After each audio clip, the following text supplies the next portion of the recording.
swap this out here.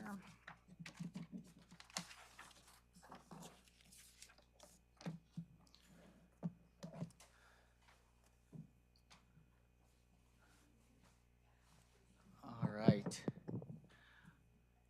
Well, welcome everyone. Thank you for joining us on this Monday afternoon. A little bit of our different weekly, which we mentioned on Friday, but I'm so thrilled to be here today with our incredible Women's Caucus in the Senate and a number of our members of our 14 members of the caucus.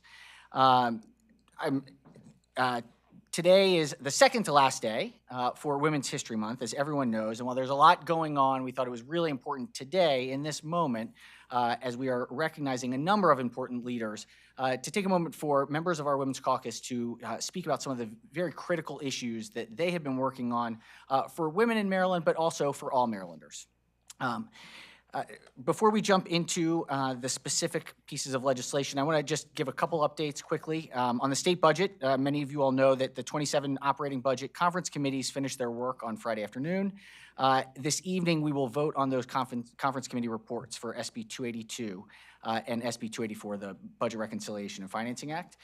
We have our leadership energy package, which the Triple E committee has been voting and reviewing this afternoon. It is a very intense and complicated package in which members are going into the details of how to make sure to make Maryland more affordable. And we've said from the get-go, our goal is to reduce energy bills the maximum amount while increasing in-state generation. That's the headline for the main issues for this week. And I do want to note that we're going to have a very special presentation this evening where we will have some exciting conversations, some special guests that I think everyone will enjoy this afternoon at 6:30. But I won't ruin that surprise now. I will do the much more important job of introducing my friend and colleague, Senator Shelley Heddleman, who will jump in to talk about some of the pieces of legislation and history that she's been working on. But I just want to say thank you to each one of the caucus members. As I've said many times in the past, as I think through my Senate tenure and my tenure experience, it is the women senators who have shaped nearly every important moment.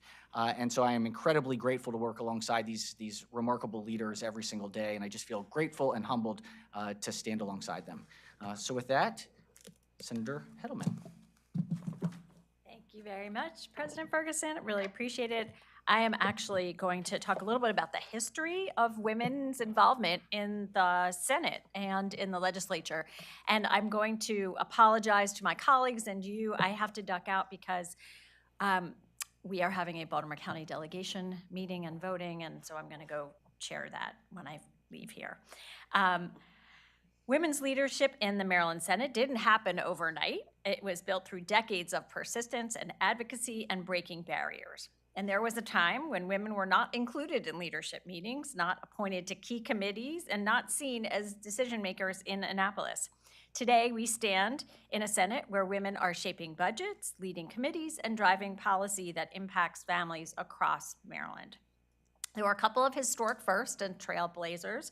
In 1935, Mary Ristow, who I'm proud to say was born in Baltimore County, but became the first woman ever elected to the Maryland Senate, and she served representing Harford County in 1935, following her election in the House of Delegates in 1930, when women had only recently just won the right to vote. In 1962, Verda Welcome became the second Black woman in the nation elected to the state Senate right here in Maryland, following a legislator from Michigan. Early women legislators often served without power or recognition, but they organized, they built coalitions, and demanded a seat at the table. And as one of my mentors and somebody I worked with early in the career used to say, or kitchen table politics, right? Senator Mikulski was certainly among those trailblazers as well, being the first woman who was elected to the United States Senate in her own right, not following a spouse. In 1972, women legislators introduced a resolution calling out inequities in leadership and demanding change. That moment wasn't just symbolic, it was the beginning of a coordinated effort to ensure women were included in decision-making. And that same year, the Women's Legislators of Maryland Caucus gave women a unified voice to push for policy forward. And I believe that we are the oldest women's caucus in the country. In 1975, women made up just 10% of the Maryland legislature, and today we've grown to 40% of the legislature. I would argue it's still not enough. Today, a record number of women serve in the General Assembly, 76 in total, including 14 in the Senate. We are constantly ranked among the top states in the nation for women's representation in state government, and we are committed to ensuring the next generation of women doesn't just have a seat at the table, but a voice that shapes the future. And in the immortal words of former Supreme Court Justice Ruth Bader Ginsburg, right? When is there enough? When there's 9, right? So I'm gonna hand it over to Senator King next, and you will hear about all of the fabulous issues that my colleagues are working on. Thank you very much. And I must add, we didn't always have a ladies' bathroom. And it took quite a bit of, just stop, short people. It took quite a bit of work to make that happen. And I think that was in the 90s, if I remember right. Anyway, Colleen Menace chaired they called it the potty parity group.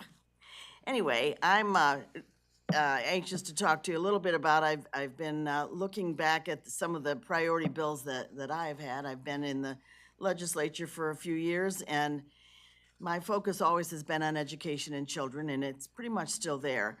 Child care is a complex, multifaceted system encompassing the need for safe, quality care, economic support for working families, and elevating the diverse provider care structures.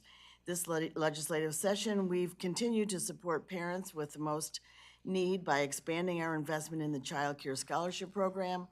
In the budget, we added $20 million to help reduce the waiting list and allow more parents to return to work. In an effort to help elevate the people who care for our children, I sponsored 2 bills this season.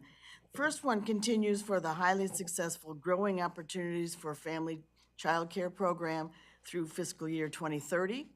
This program guides aspiring child care providers through the state licensing process, which can be pretty scary to young people that want to get into this business. The program guides aspiring child care providers through that state licensing process, gives them training in business concepts, and provides support for quality improvement and program sustainability. And the program is expanding care in the communities that have few or no child care options. Second bill will continue funding the Maryland Child Care Credentialing Program. This program was established as a part of the blueprint for Maryland's future and was designed to recognize and reward individual child care providers who go above and beyond state licensing requirements. The program serves as a part of Maryland's early childhood education workforce strategy to support professional development and improve child care quality and incentivize providers to pursue higher levels of training and education. Our state relies on strong child care systems so that parents can continue working while their children learn and grow in a safe, high-quality environment. And I'm proud that the Maryland Senate recognizes both the critical need for accessible care and the importance of elevating the child care profession. So that's been most of my session. And the budget.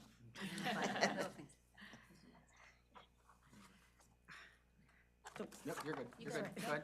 Yes. Senator Mary Washington. Hello, everyone. As you sort of offhandedly mentioned, Senator Mary Washington, 43rd Legislative District.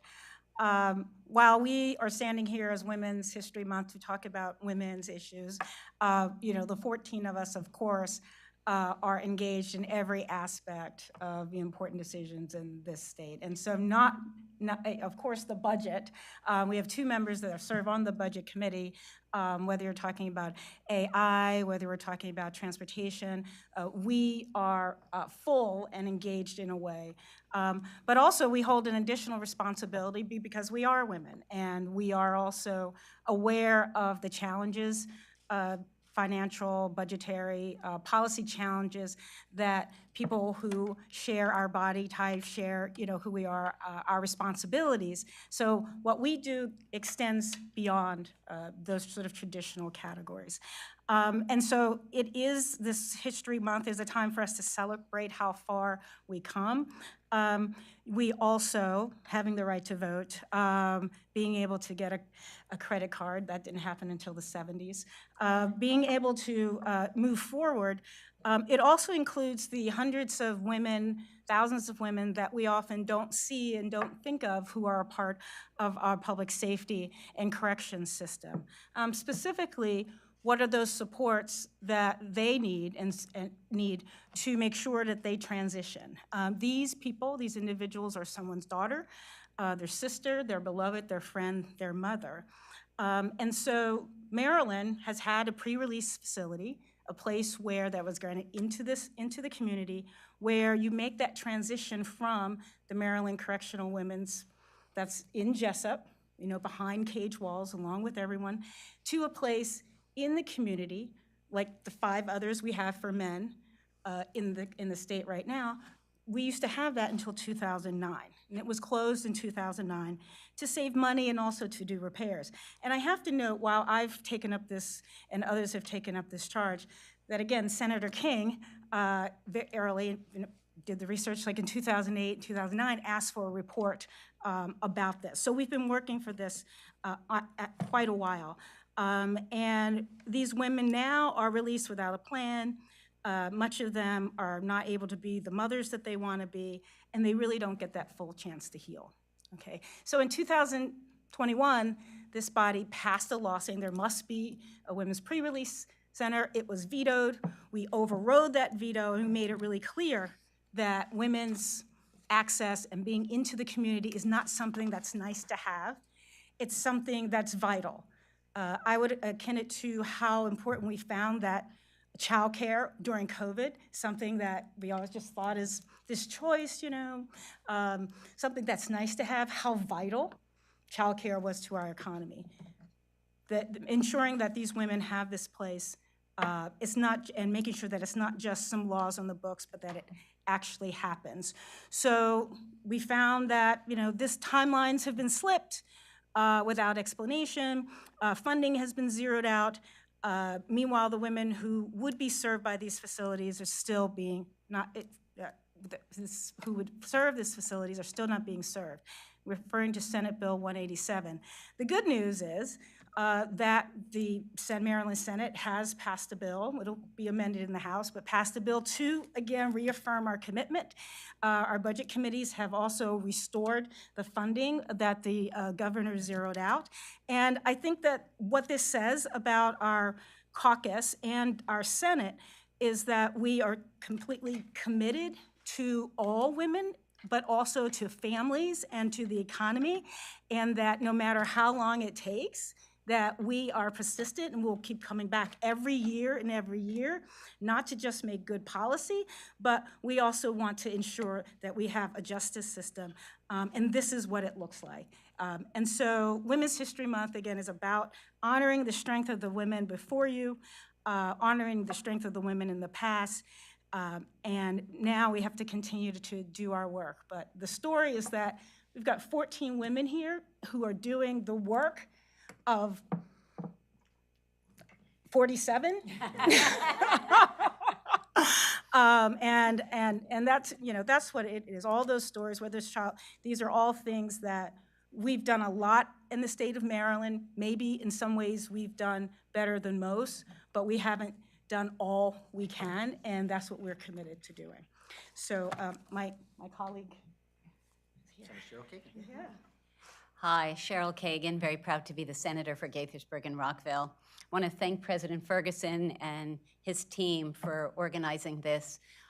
Representation matters, and the fact that we're here, that we are chairs of committees and leading on issues that are not always traditional women's issues. My predecessor was a woman in the Senate, and her predecessor was a woman. And I think that we are standing on the shoulders of others, and hopefully there will be many, many more that follow us here, and that they learn from our accomplishments, our endeavors. I want to talk about one of my passions, and I think many of you have heard me talk about how 3 people have died in my district when 911 has failed.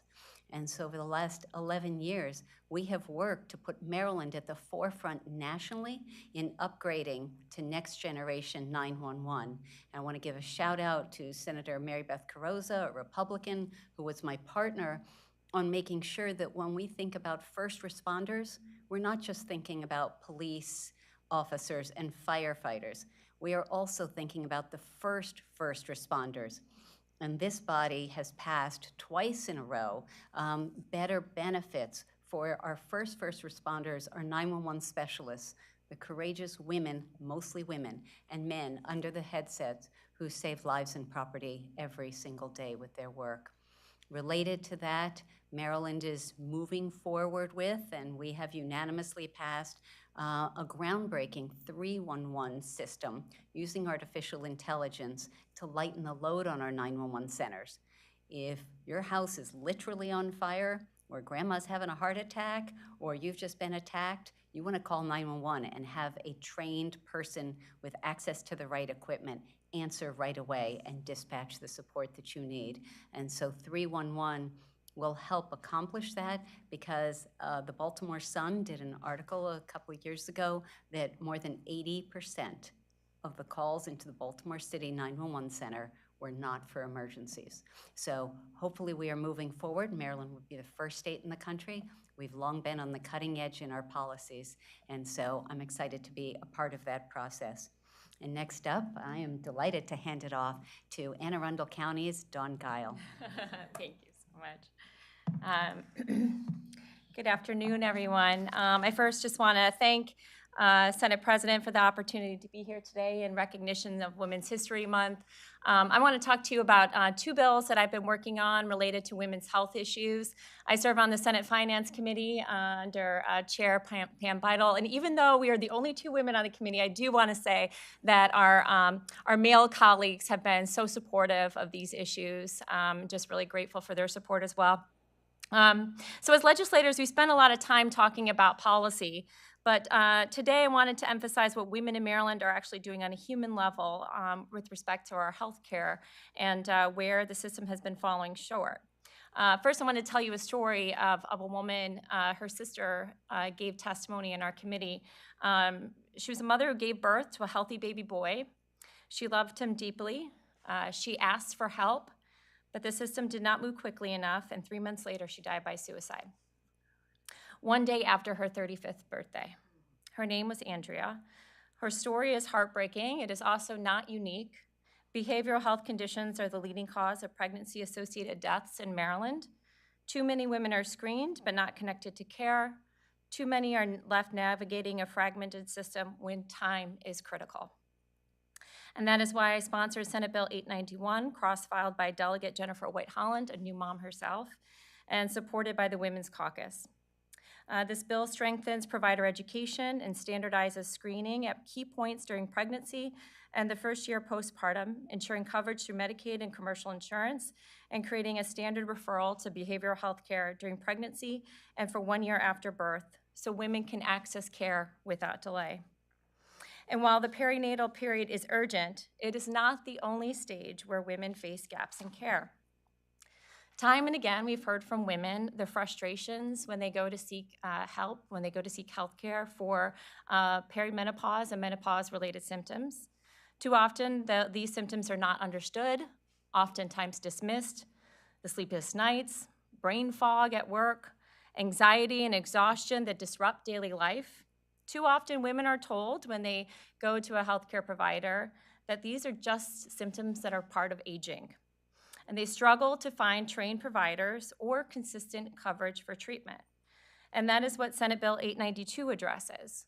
Working with the Maryland Commission for Women and our House partners, including the Speaker, this bill ensures coverage for the evaluation and management of menopause and related symptoms, expands education for all types of clinicians, not just OBGYNs, and directs the state to develop training, reduce the stigma of menopause, and build ongoing partnerships to better support women at this stage of life.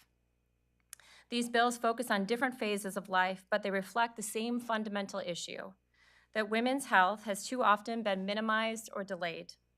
Our job is to change that, to build a system that listens, responds, and ensures women can access care when they need it. I am proud to support these efforts alongside the many incredible women that I serve with. And with that, turn it over to another incredible woman, Senator Sarah Love. Thank you. Thank you, Senator Guile. Thank you, Mr. President, for convening us all here today. Aren't they amazing? I am so honored to serve with all of these incredible women and those who are not standing up here today. It is truly phenomenal. I am Sarah Love. I'm the senator from District 16 in Montgomery County. And I just want to touch on 3 bills that are very important to me and to the women and to all of Marylanders. So the first one has to do with something that I have worked on my entire legislative career, and I started working on it with another fabulous woman senator, the former state senator Sarah Elfreth, now Congresswoman. And that has to do with toxic chemicals. Some of you may know the term PFAS, per and polyfluoroalkyl substances. Say that 10 times fast. Yep. And they're known as forever chemicals because they never break down and they never go away. So then Senator Elfreth and I worked with the firefighters and the environmentalists to get rid of PFAS in firefighting foam and in food packaging and rugs and carpets.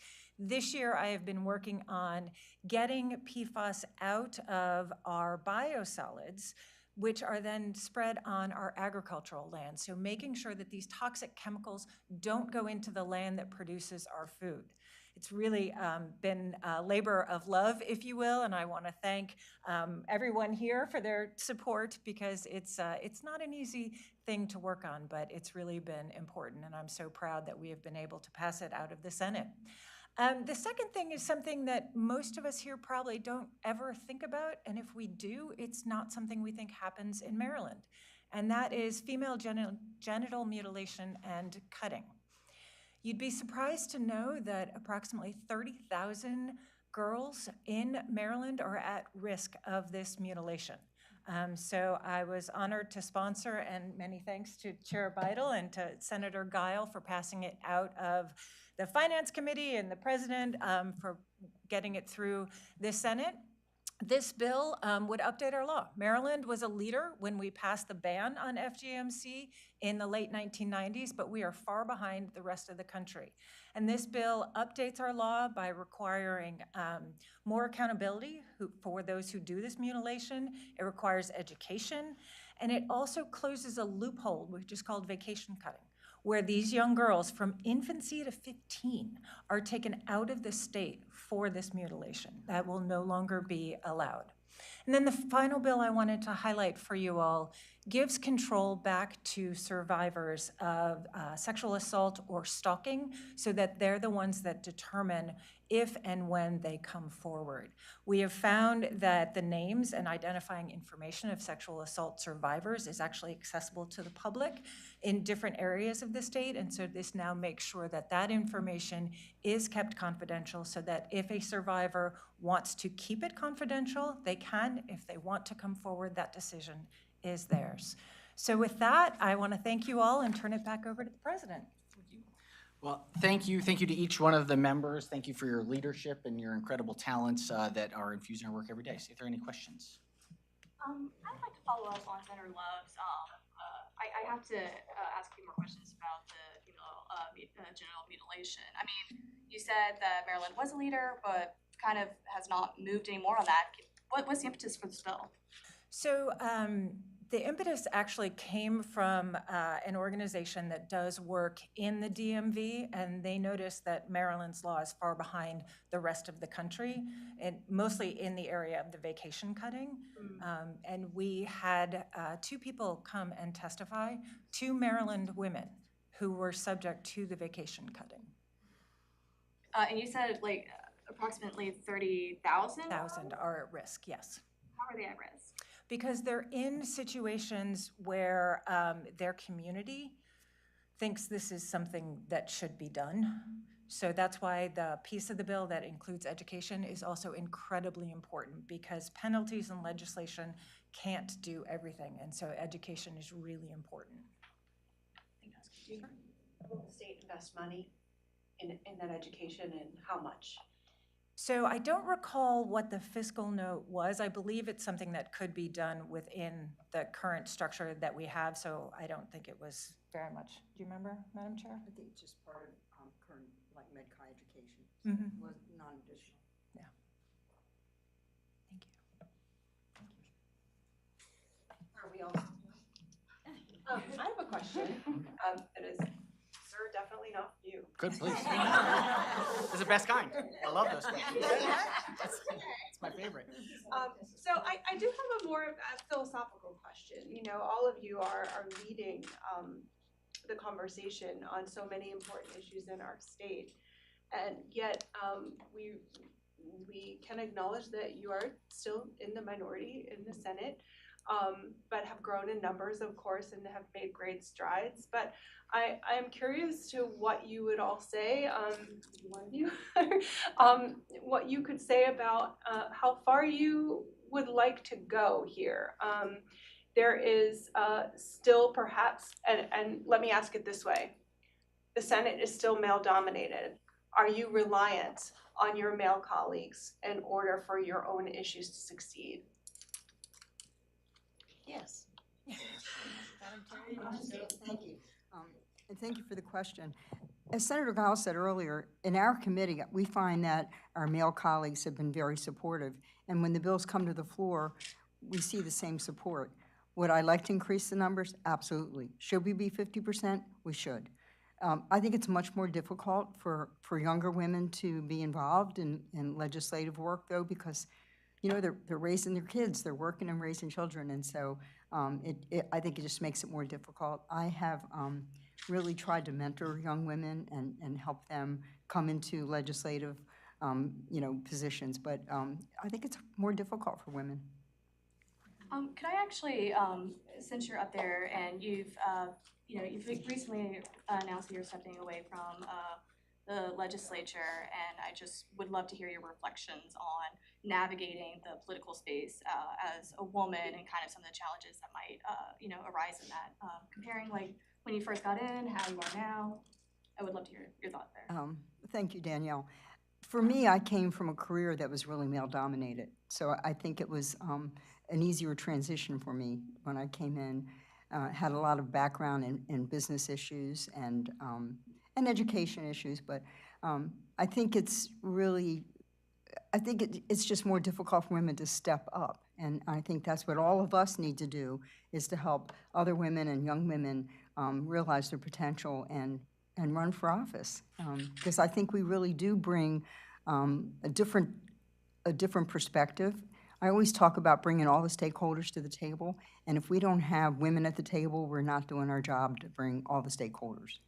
Thank you. Okay, I'm gonna add something to that. As I hobble back up here. You know, when I first came to the legislature, I had a mentor that really helped me learn the ropes, and I think there's still, oops, that's my phone. Sorry, Sally. But it's really up to us to work with these young people that are coming into the legislature. We used to have the largest number of women in the whole country, and lately, just about anybody that has stepped down, any woman has been replaced with a man, so we don't have as many as we had before. But you really kind of take your life and you set it aside for 3 months, and especially for somebody with young children, it's really hard to do that, because we're here all day and late into the night a lot. If you don't have a spouse that can really do the other half of that, you're really stuck. So I think that a lot of that is what chases women away, but their point of view and all that goes with that is so important, because I'm sure all of you have noticed, women don't always think the same way men do. And so it takes that mixture. And so, yeah, I'm hoping that we have more women getting elected this year. Thank you all so much. Yeah, thank you all. Thank you. I have a man replacing me. You replaced me? Yeah, you did. Oh, the one I almost primaried.